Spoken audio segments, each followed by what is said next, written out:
ጤና ይስጥልን ተመልካቾች፣ ከትግራይ ቴሌቪዥን የሚተላለፍ የአማርኛ ቋንቋ ዜናችን አሁን ጀምሯል። ከዜናዎቹ ጋር በእምነት ሰለሞን ነኝ። የትግራይ ጊዜያዊ አስተዳደር ፕሬዝዳንት አቶ ጌታቸው ረዳ ንጉሠ ነገሥት አፄ ዮሐንስ አራተኛ የተሰዉበት ቦታ ለሀገር አንድነትና ለትውልድ ኩራት የቆሙ እንደነበሩ ማሳያ መሆኑን አስታወቁ። አፄ ዮሐንስ አራተኛ የኢትዮጵያ ግዛት ከባዕድ ወራሪዎች በመጠበቅ ፌዴራላዊ ስርዓት ያስተዋወቁ ታላቅ ንጉሥ እንደነበሩ ያወሱት ደግሞ የትግራይ ባህልና ቱሪዝም ቢሮ ኃላፊ ዶክተር አጽብሃ ገብረ እግዚአብሔር ናቸው። 136ኛ የመስዋዕትነታቸው መታሰቢያ በተለያዩ ሁነቶች ተከብሯል። ታደሰ ልጃለም የንጉሠ ነገሥት ዘኢትዮጵያ አፄ ዮሐንስ አራተኛ 136ኛው ዝክረ መስዋዕትነታቸው የትግራይ ጊዜያዊ አስተዳደር ፕሬዝዳንት አቶ ጌታቸው ረዳ ከፍተኛ አመራሮች፣ የሃይማኖት አባቶች፣ ምሁራንና የተለያዩ ተሳታፊዎች በተገኙበት በአፄ ዮሐንስ ቤተ መንግስት ተከብሮና ታስቦ ውሏል። በመታሰቢያ ስነ ስርዓቱ የተገኙት የትግራይ ጊዜያዊ አስተዳደር ፕሬዝዳንት አቶ ጌታቸው ረዳ ንጉሠ ነገሥት አፄ ዮሐንስ አራተኛ የተሰዉበት ቦታ ለሀገር አንድነትና ለትውልድ ኩራት የቆሙ እንደነበሩ ማሳያ መሆኑን አስረድተዋል። ለኢትዮጵያ ክብር አጎናጽፈው የተሰዉ ጀግና መሪ ናቸው ሲሉም አክለዋል። አቶ ጌታቸው ረዳ ያይዞም የአፄ ዮሐንስ አራተኛ ታሪክና ጀግንነት ለትግራይ ህዝብ ትልቅ ታሪክ ከመሆኑም ባለፈም የምንኮራበት ለዘመናት ስንዘክረው የሚኖር ነውም ብለዋል።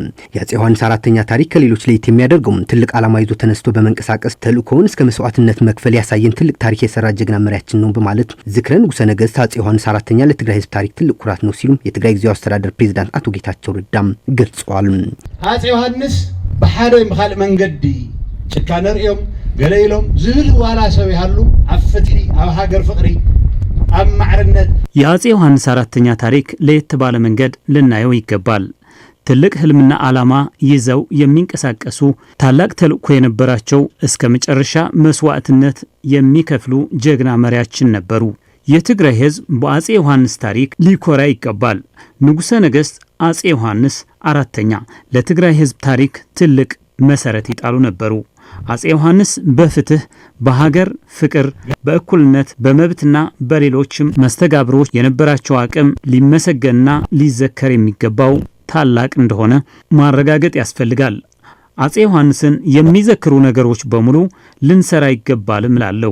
የትግራይ ባህልና ቱሪዝም ቢሮ ኃላፊ ዶክተር አጽብሃ ገብረ እግዚአብሔር በበኩላቸው ጀግናው አፄ ዮሐንስ አራተኛ ንጉሠ ነገሥት ዘኢትዮጵያ የውጭ ወራሪ ኃይሎችን ያንበረከኩም የመጀመሪያው መሪ መሆናቸውም አንስተዋል። ዶክተር አጽብሃ ክሎም አፄ ዮሐንስ ፖለቲካዊ፣ ማህበራዊ፣ ኢኮኖሚያዊ መሰረቶች በትግራይ መሰረት ጥለው ያለፉ መሪም ነበሩም ብለዋል።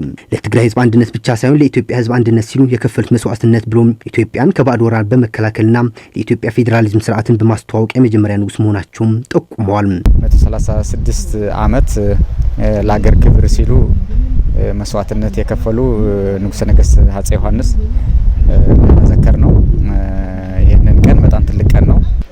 አፄ ዮሐንስ በዘመነ ንግስናቸው ትግራይ ከአክሱም በኋላ ማዕከልነቷን አጥታ በነበረችበት ጊዜ በሳቸው ዘመን ትግራይ የፖለቲካ፣ የዲፕሎማሲ፣ የቁጠባ፣ የዓለም አቀፍ ግንኙነት ማዕከል ሆናበት የነበረ ጊዜ ነው። አጋጣሚ እኔም እናንተም ያለንበት ማዕከል ነበር። ለዚህ ዓላማ ይውል የነበረው በዛን የ17 የንግስና ዘመን አፄ ዮሐንስ እጅግ በጣም በርካታ የሆኑ ስራዎች ሰርተዋል። የትግራይ ፖለቲካዊ፣ ቁጠባዊ፣ ማህበራዊ፣ ባህላዊ ሁኔታዎችን የቀየረ ዘመን የነበረበት የትግራይ ደራሲያን ማህበር ፕሬዝዳንት ወጣት አላዘር ሀፍታይም በትግራይ በየዓመቱ አፄ ዮሐንስ የሰሩት ታሪክና ጀግንነት የሚገልጽ መታሰቢያ እንዲሰራ በተለያዩ አካላት የተገባ ቃል ተግባራዊ በማድረግ ወደ ስራ ለመግባት የሚመለከታቸው ሁሉ የድርሻቸውን እንዲወጡም ጥሪ አቅርበዋል። በተለይ በዘመናዊ ኢትዮጵያ ተብሎ የሚጠራው ከአፄ ቴዎድሮስ በኋላ ለረጅም ዓመታት የነገሱ አባት ናቸው። በነገሱበት ዓመታት ውስጥ ደግሞ የተለያዩ በድሎት ውስጥም አይደለም የነበሩት ከ6 ከ7 ከ8 ጦርነት በላይ ያሳለፉ አባት ናቸው። በየጊዜው የተለያዩ ሁኔታዎች ይገጥማቸው ነበር። ሆኖም ግን ያ እንዳለ ሆኖም እሳቸው መስራት የሚገባቸውን ለትውልድ ማስተላለፍ የሚገባቸውን ነገሮች ዘመናዊ በሚባል መልኩ አሻራ ትተው ያሳለፉ ሰዎች ናቸው። እንደ ምሳሌ እንኳን ይህን ትልቁን ቤተ መንግስታቸውን ብናየው በዛ ዘመን ምንም ነገር በማይታሰብበት ወቅት ላይ እንዲህ አይነት ህንጸት አበርክተ ማለፍ ምን ያህል አስባይ ምን ያህል ትልቅ አስተሳሰብ እንደነበራቸው የሚያመላክት ነው። ያ እንዳለ ሆኖ አፄ ዮሐንስ በሰሩት ልክ ህብረተሰቡም ሆነ ሌላው አካል አያስታውሳቸው። በ136ኛው የመታሰቢያ ስነ ስርዓት ላይ የተገኙት የመቀለ ከተማ ነዋሪዎች በበኩላቸው ለሀገር አንድነት ሲሉ ብዙ ጀግንነት ፈጽመው መስዋዕት የከፈሉ ጀግኖቻችን ታሪካቸውን በመጠበቅ ለትውልድ እንዲተላለፍ በማድረግ ትግራይን ወደፊት ለማሳደግ ሁላችንም በአንድነትና በጋራ ልንሰራ ይገባል ብለዋል። ያ መጻኢ ትግራይ ለሐዲስ ወለደ ለህፃን ለሀገራችን ስንል በአንድነት እየተነጋገርና እየተግባባን ልንሰራ ይገባል። የድሮ አባቶቻችን በአንድነት ስለሰሩ ነው ከጣሊያን ወረራ ነፃ ወጥተውና ድልን መቀዳጀት የቻልነው። ስለዚህ ሁላችንም በመነጋገርና በመስማማት ትግራይን ወደ ቀጣይ ትውልድ ታሪኳን ጠብቀን ልናሸጋግረው ይገባል። ንጉሠ ነገሥት አፄ ዮሐንስ አራተኛ ኢትዮጵያ ድንበር ጥሶ በመግባት ጎንደርን ለማቃጠል የተንደረደረው የሱዳን ድርቡሽ ኃይል ለመመከት መተማ ድረስ ዘምተው የሀገራቸውን ሉዓላዊነት ላለማስደፈር በጀግንነት ሲፋለሙ ሕይወታቸው ያለፈው መጋቢት 2 ቀን 1888 ዓ.ም ነበር።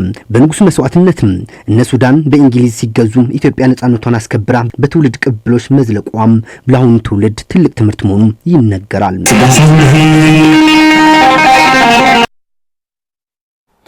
በተያያዘ ዜና የንጉሠ ነገሥት የኢትዮጵያ አፄ ዮሐንስ አራተኛ የቤተ መዘክር ግንባታ ፕሮጀክት በተቀመጠለት የጊዜ ገደብ እየተሰራ እንዳልሆነ የትግራይ ማዕከላዊ ዞን ዶጓ ተንቤን ወረዳ መልፋ ቀበሌ ነዋሪዎች ገለጹ።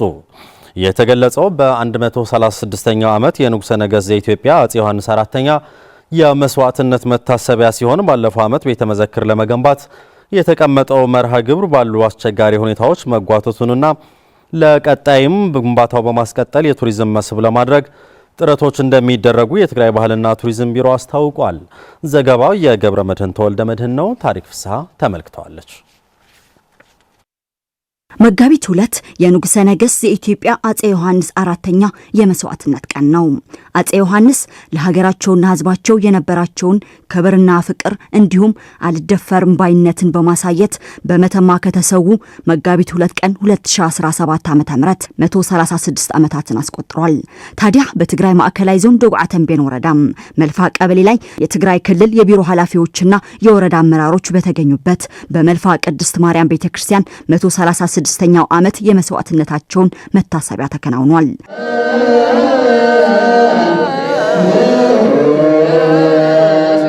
በመታሰቢያ ስነ ስርዓቱ የተገኙ ተሳታፊዎችም ቆራጥነት፣ ወኔ፣ ጽናት፣ መልካም አስተዳደር፣ የሀገርና ሕዝብ ፍቅር ከንጉሠ ነገሥት አፄ ዮሐንስ አራተኛ መማር ያለብን መልካም ነገሮች ናቸው ብለዋል።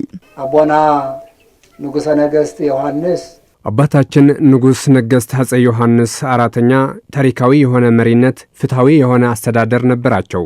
ታሪካቸውን መውረስና ማስቀጠል አለብን።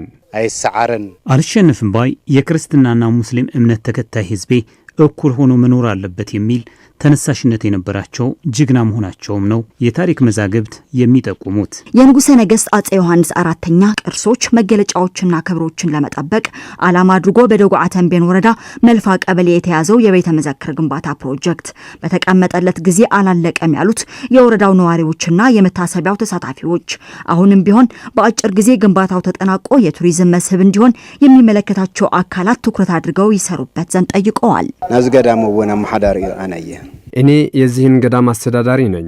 የአፄ ዮሐንስ የራሳቸው ማህተም እጄ ላይ ይገኛል። የእሳቸው የተለያዩ ቅርሶች እዚህ ይገኛሉ። በተለይ መጽሐፍቶች እዚህ ነው ያሉት። ታዲያ እነኚህ መጽሐፍቶች በስነ ስርዓት አልተያዙምና ቤተ መዘክሩ ተለው ተሰርቶ ቅርሶቹ ሊጠበቁ ይገባል። ንግሶም መጀመሪያ ያሉሰም ዝነበረ አለው እዚ የመጀመሪያው የአፄ ዮሐንስ ንግስናቸው እንዲሁም ደግሞ ልጆቻቸውም ሆኑ ጳጳሳት ነጋሪት ይዘው በርካታ ሰራዊት ይዘው ገዳሙን እንደመሰረቱት የሚያሳይ ቅርስና ታሪክም አለን። ስለዚህ ይህ ለቀጣይ ትውልድ ለማስተላለፍ ቤተ መዘክሩ ተሰርቶ ቅርሱ በስርዓት መቀመጥ ይኖርበታል። የንጉሠ ነገሥት አፄ ዮሐንስ አራተኛ ፍትሐዊና ዲሞክራሲያዊ አስተዳደር፣ ዲፕሎማሲ እንዲሁም ለሀገራቸውና ሕዝባቸው ክብር ሲሉ የከፈሉት መስዋዕትነትን የአሁኑ ትውልድ በመገንዘብ በተሰማራበት የሥራ ዘርፍ ሁሉ ውጤታማ በመሆን ሊያስቀጥለው ይገባል ያሉት ደግሞ የትግራይ ባህልና ቱሪዝም ቢሮ ኃላፊ ዶክተር አጽብሃ ገብረእግዚአብሔር ናቸው። 17 ዓመት ናይ ንግስና ናይ መሪሕነት ዘመኖም የአፄ ዮሐንስ አራተኛ የ17 ዓመታት የንግስናና የመሪነት ዘመናቸው ላይ ትግራይ አጥተዋት የነበረችውን የዲፕሎማሲ፣ የፖለቲካ፣ የኢኮኖሚ ማዕከል መልሳ እንድታገኘው ያደረጉና አጥተነው የነበረውን ክብር መልሰ እንድናገኘው ያደረጉ አባት ናቸው። ያሉት ቅርሶችና ክብሮች ተጠብቀው ማህበረሰቡም እስካሁን ላደረገው የቅርስ ጥበቃ ስራ ተመስግኖ በቀጣይነት ደግሞ ፊት ለፊታችን ያሉት ህጻናት ተጠቃሚ የሚያደርግ የልማት ስራ እንዲኖር ያሉትን ቅርሶች ማዳን ያስፈልጋል። ዶክተር አጽባህ አክለውም ባለፈው ዓመት ቤተ መዘክር ለመገንባት የተያዘው ፕሮግራም በወቅታዊ ሁኔታዎች አለመመቻቸት መጓተቱንና ለቀጣይ ግንባታው በማስቀጠል የቱሪዝምና ኢኮኖሚ ምንጭ ለማድረግ ጥረቶች እንደሚደረጉ ገልጸዋል። ታስተጀመረት ስራ ጫፍ ክትበጽሕ ናሕናውን ከም ቢሮ የተጀመረው ስራ ዳር ላይ እንዲደርስ እኛም እንደ ቢሮ አደራችሁን ሳንበላ ስራውን እስኪጠናቀቅ የሚገባን ሁሉ እናደርጋለን። የትግራይ ዓለም አቀፍ የሕክምና ቁሳቁስ ድርጅት ከኪዩር ፕሮጀክት አባላት ጋር በመተባበር ከ57 ሚሊዮን ብር በላይ ወጪ ተደርጎባቸው የተገዙ የሕክምና ቁሳቁሶች በትግራይ ምስራቃዊ ዞን ለአዲግራት አጠቃላይ ሆስፒታል ድጋፍ አድርጓል። የተደረገው ድጋፍም በመድኃኒትና በሕክምና እጥረት እየተሰቃያሉ የማህበረሰብ ክፍሎችን ለመታደግ ያለመ መሆኑንም ተገልጿል። ለሚካስ ታፈረ ዘገባ ፍሬወት ወልደምድን። ኑሯቸውን በአሜሪካ ያደረጉ የኪዩር ፕሮጀክት አባላት ከትግራይ ዓለም አቀፍ የሕክምና ቁሳቁሶች ድጋፍ ድርጅት ጋር በመተባበር ከ57 ሚሊዮን ብር በላይ ወጪ ተደርጎባቸው የተገዙ የሕክምና ቁሳቁሶች በትግራይ ምስራቃዊ ዞን በአዲግራት ከተማ አጠቃላይ ሆስፒታል በመገኘት ድጋፍ አድርገዋል። የአዲግራት ተወላጅና በአሜሪካ የሚኖሩ የትግራይ ዓለም አቀፍ የሕክምና ቁሳቁሶች ድጋፍ ድርጅት አባል የሆኑት ወይዘሮ ትርሓስ ውበትና አቶ ሚካኤል ገብሩ የተደረገው ድጋፍ በመድኃኒትና በሕክምና ቁሳቁስ እጥረት እየተሰቃዩ ያሉ የማህበረሰብ ክፍሎችን ለመታደግ ያለመ ነው ሲሉ ይናገራሉ። ሆስፒታል ክንደ ህሙም ነሃለ ግን በርካታ ህመምተኞች በመድኃኒትና በመመርመሪያ ቁሳቁስ እጥረት ምክንያት ከሆስፒታሉ ይመለሱ ስለነበር በዚህ ምክንያት ነው እኛ ማስተባበራችንን የጀመርነው። ነገር ግን በጣም ብዙ ገንዘብ ያስፈልግ ስለነበር እስካሁን ሊዘገይ ይችላል። ቢዘገይም ግን በስተመጨረሻ እዚህ ደርሷል። መራ ግዚ ዳይምበርና የመጨረሻ ግዚ ይኮናል። ይህ ድጋፍ የመጀመሪያችን እንጂ የመጨረሻ አይደለም። በቀጣይም በተለያዩ የትግራይ አካባቢዎች ያሉ ክፍተቶች ለመሙላት ዝግጁ ነን። ሌሎች መንግስታዊና መንግስታዊ ያልሆኑ ተቋማትም በትግራይ በሕክምና ዘርፉ ላይ ያለውን ችግር ለመፍታት የበኩላቸውን ሊያደርጉ ይገባል ሲሉም ጥሪ አቅርበዋል። በደጊኡ ጽቡቅ ይመስል አውሽጥ ህንጻው ሲታይ ጎዶሎ ያለው አይመስልም። ነገር ግን በርካታ ክፍተቶች ነው ያሉት። መስተካከል የሚገባቸው ነገሮች አሉት። አንዳንዶቹ በሀገር ውስጥ ባለሀብቶች መስተካከል የሚችሉ ናቸው። አንቲ በእና ተጣራጭ ፈለ ስለዚህ ናይ ህዝብና አንድ እጅ ብቻውን ማጨብጨብ አይችልም። ስለዚህ በሀገር ውስጥም ይሁን በውጭ ያለው ህዝባችን ለመርዳት በጋራ መረባረብ ይገባል። ድጋፉን የተረከቡት የአዲግራት አጠቃላይ ሆስፒታል የፋርማሲ አስተባባሪ ገብረ ህይወት ነጋ በበኩላቸው በሕክምና ቁሳቁስ እጥረት ምክንያት ታካሚዎች በተለይም እናቶችና ህጻናት በአልጋ እጥረት ምክንያት መሬት ላይ ይተኙ እንደነበር በመግለጽ አሁን ላይ የተገኘው ድጋፍ ይህን ችግር ለማቃለልም እንደሚያግዝም ይናገራሉ። ዕግበተ ተገልጋሊና ጣዕመው ዘወረደል ደረጃ ሆስፒታል በርካታ ታካሚዎቻችን አገልግሎት አያገኙም ነበር። ሆስፒታሉ ብዙ ጉለቶች አሉት። ይህን በማየት በጎ አድራጊ ወንድሞቻችን የትግራይ ዳያስፖራ ይህን ድጋፍ አድርገዋል። ያደረጉት ድጋፍም በእናቶችና ህፃናት ላይ ያለውን ክፍተት ይቀርፍልናል ብዬ አስባለሁ። የሕክምና ቁሳቁስ ከውጭ ወደ ተቋሙ እስኪደርስ የወደብና የጉምሩክ አገልግሎትን ያቀላጠፈው የአዲግራት ዩኒቨርሲቲ ነው ያሉት የዩኒቨርሲቲው የጤና ሳይንስና ሕክምና ክፍል ዲን ዶክተር የማነ ገብረ ማርያም የትግራይ ምስራቃዊ ዞን የጤና ተቋማት የቁሳቁስ ችግር ለመፍታት ከተለያዩ አካላት ጋር በመቀናጀት እየተሰራ መሆኑን ተናግረዋል። ፕሮጀክትን ጂኤምአርቲ ልባል በመተባበር በጉምሩክ ኬር ፕሮጀክት ከኤምአርቲ ጋር በመተባበር በዩኒቨርሲቲያችን አማካኝነት በጉምሩክ የነበረውን ቀረጥ እንዲከፈል ከኤፍዲኤ ጋር የነበረውን ክሊራንስ እንዲከፈል አድርገናል።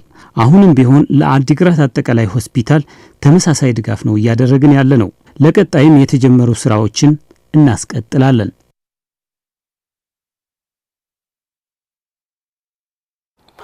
በትግራይ በተካሄደው ጄኖሳይዳዊ ጦርነት ወድሞ በነበረው የጅራ ጤና ጣቢያ የተቋረጠው አገልግሎት በተደረገለት የመልሶ ግንባታ ስራ ዳግም አገልግሎት መጀመሩን ተገለጸ። ለህንጻው መልሶ ግንባታ ከ15 ሚሊዮን ብር በላይ ወጪ የተደረገ ሲሆን ዘመናዊ የቀዶ ጥገና ግብአቶች እንደተሟሉለትም ተጠቁሟል። ለፍስሐ መዝገበ ዘገባ ስለ ሻጎስ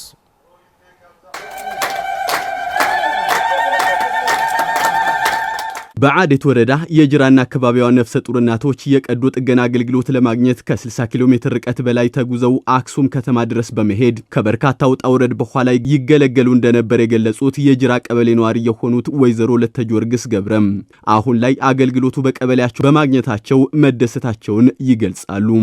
ክትከድና በኸያት አቦን ይኸድና በኸያ ከዚህ በፊት ነፍሰ ጡር እናቶች በአካባቢያችን የእርግዝና ክትትልም ሆነ የማዋለጃ አገልግሎት ባለመኖሩ ይንገላቱ ነበር።